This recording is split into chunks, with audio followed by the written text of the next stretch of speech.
Welcome to our weekly 3-Minute Therapy podcast with me, Dr. Michael Edelstein, clinical psychologist, and with my co-host, Mick Berry, REBT expert. REBT is Rational Emotive Behavior Therapy, devised by Albert Ellis in the 1950s, which says that our emotions come from our thinking, not from situations directly. So thinking about situations that cause our emotions. And when we have disturbed emotions, they come from making our preferences into musts. Because I prefer to have your love and approval, therefore I must have your love and approval. Because I prefer you to treat me well, therefore you absolutely must treat me well. And then the third must is uh, a demand on the conditions of one's life. Because I prefer my life to be fair, easy, and hassle-free, therefore it absolutely must be fair, easy, and hassle-free. So if you have disturbed emotions or behavior, look for the must, look for the demand, and question, challenge, and uproot your demands, because all demands are fictions. There's nothing that must be. There are just your human subjective preferences. That's the theory that we base our podcasts on. And today we're going to be discussing competing preferences. So we often have competing preferences. For example, someone who has a compulsive drinking problem and is trying to give up drinking might think, I'd like to have a drink right now, but my better self-helping preference would be not to have a drink. But if I take my self-defeating preference and make it into a must, because I have the urge for a drink, therefore I absolutely must, then I'm going to lead to drinking and I'm going to continue down my alcoholic ways. So it's better to give up your must and weigh the preferences. Look at what the self-helping preferences, the better one, the one that's adaptive, and go with that. Mick, did you want to add more to that? Yeah, you remind me of what I did the other night, and it's somewhat speculative. I don't drink very much at all, so I don't have a problem with drinking, never have. But the other night, I like to get sleep, and I noticed one night I didn't get sleep, and I thought it might have been because I had some dessert, which had sugar in it, and the other night I was thinking of having a peanut butter and jelly sandwich, but it was late at night. I thought, no, let me forego the jelly because it's got sugar in it, and I'll put on a banana on the sandwich instead, and it tasted sweet and it was okay. And I slept really well. Now, I don't know if the sugar kept me up or not, but I was able to conclude, I don't know if the sugar will keep me up, but if I don't have sugar, I know that it won't be sugar that's making me lose sleep if I lose sleep. So I was able to apply it there by thinking it through and saying it's better, probably better.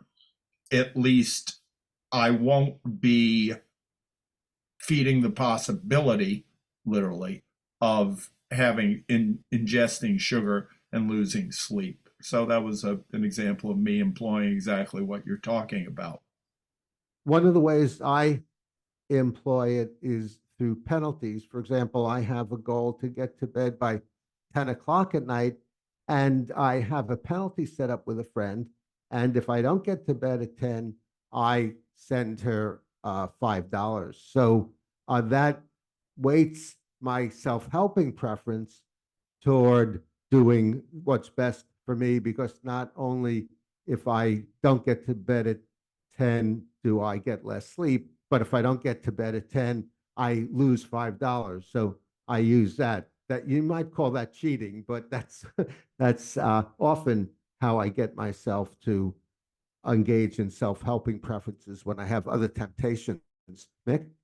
Yeah, and I think what you're doing there is you're making the penalty visceral and immediate because there is a penalty for not getting to bed at 10 o'clock, which you won't uh, sleep as well as you want or whatever else your goal is for getting to bed at 10. There is a detrimental effect to that, but you're making the detrimental effect very pronounced and very experiential and immediate. And so I think that's what you're doing. You're aiding your cause here by making the penalty vivid on top of the actual penalty of not achieving your goals by not getting to bed at 10. Yes, and as you correctly said, making it immediate, because if I don't get to bed at 10, the penalty really is in the morning when it's hard to get up. But if I have that penalty in the moment that I remind myself of, then it is immediate, as you said. So you can, you viewers can use this with yourself to work with competing preferences, make your self-helping preferences more immediate and more likely to be part of your life. Mick? Yeah, and I was going to say the thing is with changing habits, I was going to say breaking habits, but whatever we want to call it, it can take several stabs at it. And with drinking, I know that several people who have had a problem with drinking, several people I know, it took them several stabs at it. So it's best to not conclude that if you don't succeed once, you never can do it. Several people find there are different things that help them, and what REBT is doing is simply offering another means which can hopefully help people. But in order to change our bad habits, it takes repeated attempts. And I know with my own bad thinking, which made me depressed, it took me continual effort and going after it in order to be able to overcome the bad thinking habits I had, which made me depressed. And even Right. now, I stay on top of it. And by going after it, you probably mean going after the musts, the demands, questioning, challenging, contradicting the musts, and remind yourself there are no musts. There's nothing I must do right now. Let me choose between the better behaviors and go with those rather than my musts. Yeah, the better thinking in the case of being depressed. Yeah, right, exactly. Although there are certain things I suppose I can do which would contribute to depression. If I do things that aren't that good for me, it would then create a situation that I'm unhappy with, and it would be easier to become depressed because I have to deal with an unhappy situation. Right, right. But Yeah. it's still how I think about the unhappy situation. It's something I've discussed with my sister, who developing higher frustration tolerance. The thing is, when we develop higher frustration tolerance, we can make decisions in our life which create a life that has many more enjoyable situations. So that if my frustration tolerance is low, what ends up happening is often I will not do the thing that's best for me, and my life becomes more complicated and more difficult. And then I have even more frustration. And so the best thing about developing higher frustration tolerance is it makes our life easier. The goal is not to become this superhero of high frustration tolerance, but to be able to enjoy our lives as much as we can. As my therapist, Emmett Velton, once put it, Albert Ellis says the purpose of life is to have a ball. Another technique I use to help me to work on the self-helping behaviors, which I discuss in my book, 3-Minute Therapy, I call no future regrets. So sometimes I can think of my competing preferences and think, well, how would I feel tomorrow looking back on what I did today? And often tomorrow in the light of day, when I'm not pulled in by the competing preferences, I can remind myself, well, tomorrow, if I got to bed on time today, then I would feel much better. Or if I didn't have that extra drink today, looking back on yesterday, I would feel much better looking back on it. So that's called no future regrets. Mick? Yeah, and I was just going to say, I once heard Albert Ellis say, "We are hedonists." And that often confuses people. But what we're talking about is long-term hedonism, what will make us the happiest in the long run. And often people think, well, that means just being completely selfish, but it doesn't. There's a man named Robert Ingersoll who said something along the lines of, the time to be happy is now, the way to be happy is to make others so. And speaking of others, another advantage of acting more reasonably in your life, you can be a good role model for others, friends, and people who are close to you. Mick, did you want to have one last word?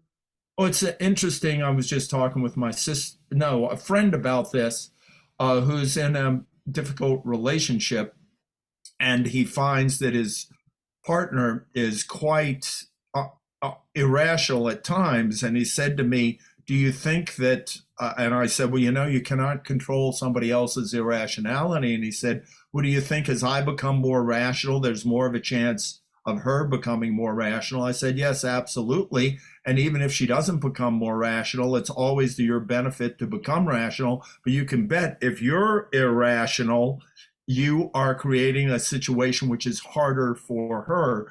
And often people see their partner dealing with things better, and they are inspired to start dealing with things better themselves. It's not guaranteed, but if there's a way to influence somebody else becoming rational, I think the best way is to become as rational as we can. Okay, very good point. Okay, thanks for watching this episode of the 3 Minute Therapy podcast.